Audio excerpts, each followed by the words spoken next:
बंधुओं का स्वागत करता हूं।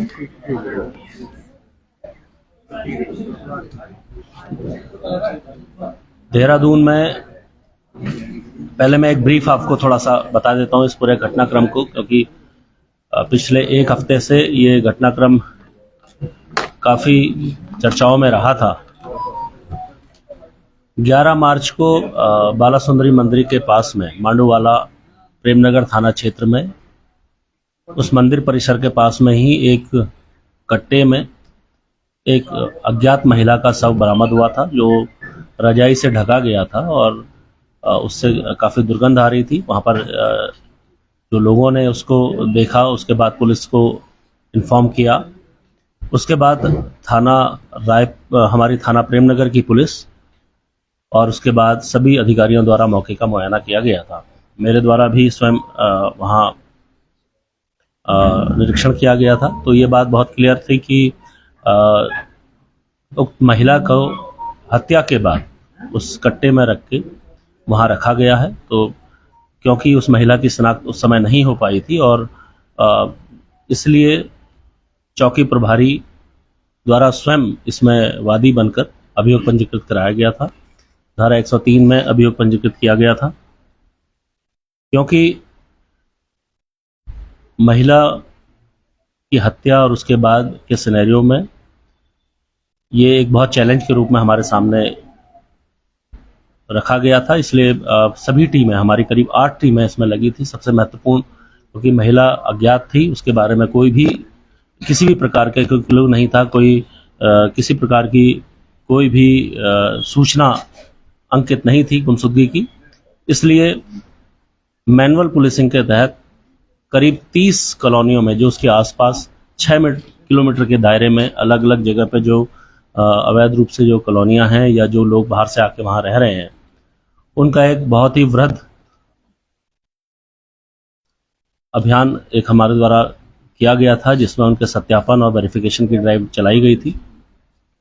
करीब 5000 से ऊपर परिवारों को इसमें चिन्हित किया गया था, जो वहाँ रह रहे थे और जो मलिन बस्ती या बाहर से आके यहाँ पर जो रोजी रोटी के लिए लोग लगे हैं, उनकी एक सत्यापन की कार्रवाई की गई थी। इसमें एक महत्वपूर्ण सफलता हमें 19 तारीख को मिली थी, जिसमें उसी के पास में एक कांस वाली कोठरी करके एक जगह है, जहाँ पर ये ज्ञात हुआ था कि एक व्यक्ति जिसका नाम रंजीत शर्मा है, वो कुछ दिन पूर्व उसके पास एक महिला आके रुकी थी, जो फरवरी माह से उसके साथ रह रही थी और उसको उसने अपनी एक वाइफ के तौर पर बताया था।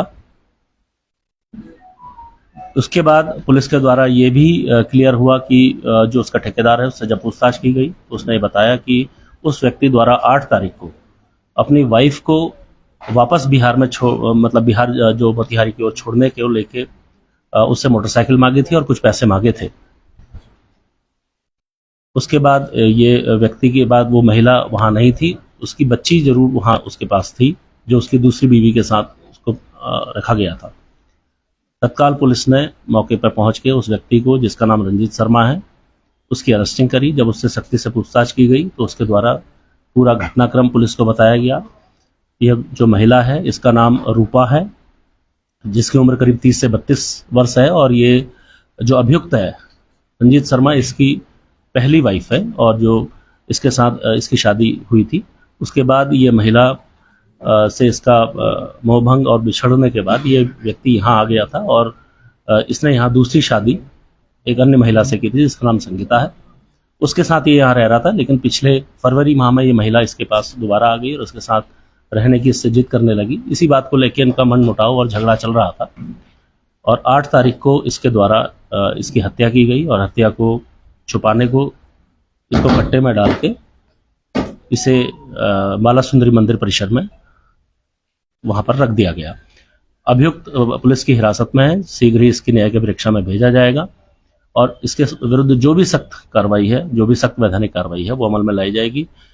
एक ब्लाइंड मर्डर केस को थाना पुलिस, एसपी सिटी और इनके नेतृत्व में, सर्कल अफसर के नेतृत्व में बहुत ही बेहतर तरीके से इसको खुलासा किया गया। पुलिस ने लगातार मेहनत की। इसमें मैं एसओ प्रेमनगर और चौकी इंचार्ज को बधाई देता हूं, साथ में पूरी टीम को बधाई देता हूं। इनके द्वारा बहुत मेहनत की गई। मेरी ओर से 2500 और आईजी साहब की ओर से 5000 के नाम की घोषणा इसमें की गई है। मैं शीघ्र इसमें एक अच्छी विवेचना के लिए इसको निश्चित तौर पर हमारे हेडक्वार्टर है वहाँ भी इसको प्रेषित करूँगा। Thank you. इस तरह से किया गया मर्डर, मतलब तारीख जी, इसका था ये कि 8 तारीख को इनके बीच में आपसी विवाद चल रहा था सुबह से ही। इसको लेके पहले इनके बीच में झगड़ा हुआ, उसके बाद इसके द्वारा गला घोट के इसकी हत्या की गई। पहले मारपीट हुई, मारपीट के बाद गला घोट के इसकी हत्या की गई, जो पीएम में भी आया है। इसको स्ट्रैंगुलेशन के बाद ही इसकी हत्या की गई है, वही पीएम में आया है। तो ये अभियुक्त के द्वारा भी बताया गया। देखिए, ये अभी विवेचना का विषय है कि दूसरी बीवी का इसमें कोई रोल है या नहीं है, क्योंकि अभी अभियुक्त द्वारा स्वयं को ही इसके लिए बताया गया है कि उसके द्वारा ये घटना की गई। हाँ, निश्चित तौर पर घटना को छुपाना या जो घटना इससे हुई है, जो हत्या हुई है, इसके बारे में पुलिस को कोई सूचना न देना, इसके लिए वो निश्चित तौर पर दोषी है। जी, मोटरसाइकिल से लाया गया। जी जी हाँ, वही वो जो मोटरसाइकिल उसने अपने जो उसका ठेकेदार है उससे जो मोटरसाइकिल मांगी थी, उसी में वो एक फुटेज में भी दिखाई दिया है, जिसमें उसी मोटरसाइकिल में उसको बांध के पीछे कट्टे के तौर पर लेके लाया गया। सर, मेरा सवाल है, महिलाओं को लेकर देहरादून पुलिस कितनी अलर्ट है? देखिए, महिला सुरक्षा देहरादून पुलिस की हमारी प्राथमिकताओं में है और महिलाओं से संबंधित जो भी इस प्रकार के अपराध हैं उसको हम लोग पूरी संवेदनशीलता के साथ डील कर रहे हैं। एक घटनाक्रम अभी और जो चुना भट्टा के पास में हुआ था, जिसको पुलिस के द्वारा बहुत ही संवेदनशीलता के साथ डील किया जा रहा है, और मैं निश्चित तौर पर कहूँगा उसमें जो भी आउटकम आएगा, जो भी उसकी विवेचना के बाद निकलेगा, उसमें भी हम लोग जो सही चीज़ है वो आपके सामने रखेंगे।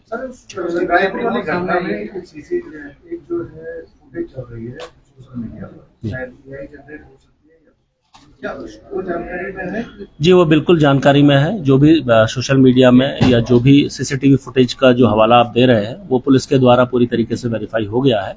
वो व्यक्ति पुलिस की हिरासत में है और उससे पुलिस पूछताछ भी पूरी हो चुकी है।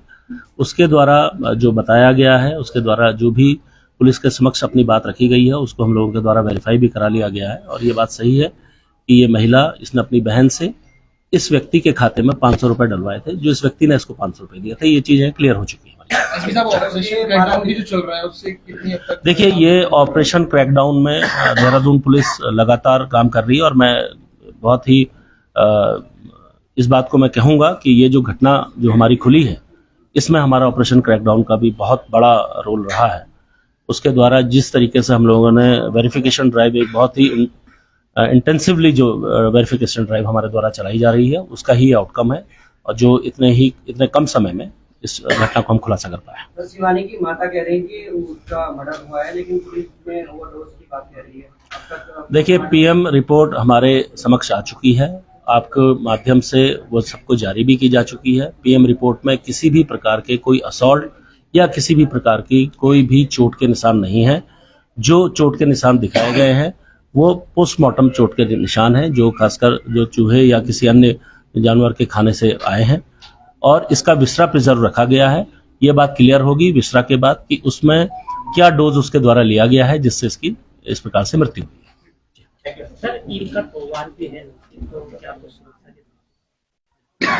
देखिए, आगामी ईद की तैयारियों में उससे पूर्व अलविदा जुमा रमजान की जो हमारी नमाज है, उसकी हमारी तैयारियां पूर्ण हो चुकी है। उसके लिए संपूर्ण देहरादून जनपद को 6 महत्वपूर्ण जोनों में विभक्त किया गया है। उसके साथ ही 17 सेक्टर्स हम लोगों के द्वारा बनाए गए हैं, जिसमें हमारा पुलिस बल, पीएससी या अन्य जो हमारे कंपोनेंट्स हैं वो रखे गए हैं।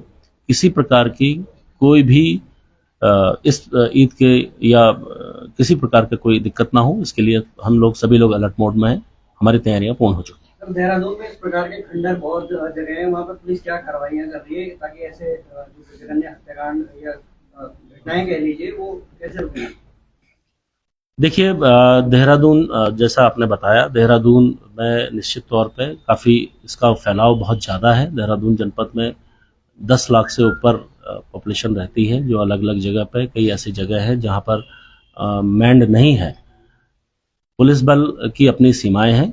ऐसी जगह पे अगर कोई सूचना हमें देंगे, कोई सूचना हमारे समक्ष आएंगी कि जहाँ पर नशे की इस तरीके का घटनाक्रम कोई कर रहा है या नशा बेचने का, तो वहाँ पर हम निश्चित तौर पर कार्य करेंगे। सर एक सवाल है कि अभी भी काफी जगह जो वीडियोस वायरल हो रही है कि जो रेस्टोरेंट्स हैं, ढाबे हैं, वो बिना लाइसेंस के या बिना गैर कानूनी तरीके से जो है शराब का सेवन करवाते हैं अंदर बैठा के, उनके खिलाफ क्या कुछ कार्रवाई? क्योंकि अगर ऐसा कोई भी रेस्टोरेंट है, ढाबा है जहां पर शराब का सेवन कराया जा रहा है, निश्चित तौर पर पुलिस के संज्ञान में ये बात होगी। अगर वो संबंधित थाना इंचार्ज इस पर सख्त कार्रवाई करेगा, वो उसके लिए बाध्य है। अगर वो नहीं करता है या अपने जो उसके दायित्व हैं उससे वो नहीं करेगा, उसके खिलाफ जो भी आगे कार्रवाई वो की जाएगी। ठीक है। ठीक है।